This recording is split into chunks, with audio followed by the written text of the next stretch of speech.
इंकोलीनगर येथे एका घरात रविवारी रात्री 12:30 वाजता 57 वर्षीय इसमाचा खून केला गेलाय. या हत्येचे कारण मृतकाचा व्यसनाचा त्रास होता, ज्यामुळे त्याच्या घरात तणाव निर्माण झाला.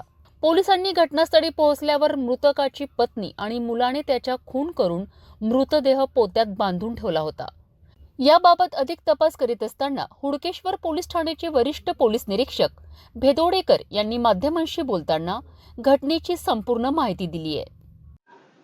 काल रात्री 12:30 वाजताच्या दरम्यानमध्ये आम्हाला एक माहिती प्राप्त झालेली होती की इंगोली नगर येथे एक भाड्याने राहणारा 57 वर्षीय मृतक याचा खून झालेला आहे आणि त्याची बॉडी एका पोत्यामध्ये ठेवलेली आहे अशी माहिती प्राप्त झालेली होती. त्यावरून आम्ही घटनास्थळी गेलो असता मृतकाची बॉडी एका बोरीमध्ये ठेवलेली आढळून आलेली आहे.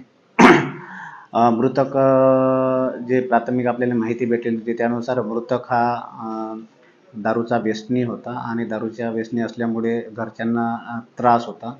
त्यामुळे पत्नी आणि तिचा अल्पवयीन मुलगा यांनी मिळून मृतकाला मारलेला आहे आणि एक विल्हेवाट लावण्याच्या प्रयत्नामध्ये ते होते. तर तशी माहितीवरून आपण सगळी प्रक्रिया केलेली आहे आणि दोघांनाही आज सकाळी ताब्यात घेतलेलं आहे आणि पुढची कायदेशीर आम्ही प्रक्रिया करीत आहे.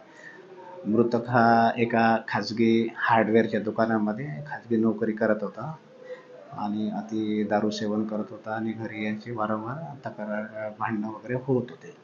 नाही, याच्यामध्ये रेकॉर्ड वगैरे काही नाही, घरातलंच मॅटर आहे, कोणाचे क्राईम रेकॉर्ड वगैरे काही नाही आहे. मृतकाला गळा दाबून मारलेला आहे असं प्राथमिक दिसत आहे. तसंच बॉडी PM करीता आपण रवाना केलेली आहे. PM मध्ये एक्झॅक्ट कारण आपल्याला निश्चित मृत्यूचं कारण PM झाल्यानंतर कळूनच येईल. याच्यामध्ये आम्हाला जे मृतकाचा जो अल्पवयीन मुलगा होता त्याच्या मित्राने ही आपल्या पोलीस स्टेशनला माहिती दिलेली होती. त्यांनी सांगितलेलं होतं का असं असं माहिती आहे आणि असं असं मला त्यांनी सांगितलेलं आहे मृतकाच्या अल्पवयीन मुलाने.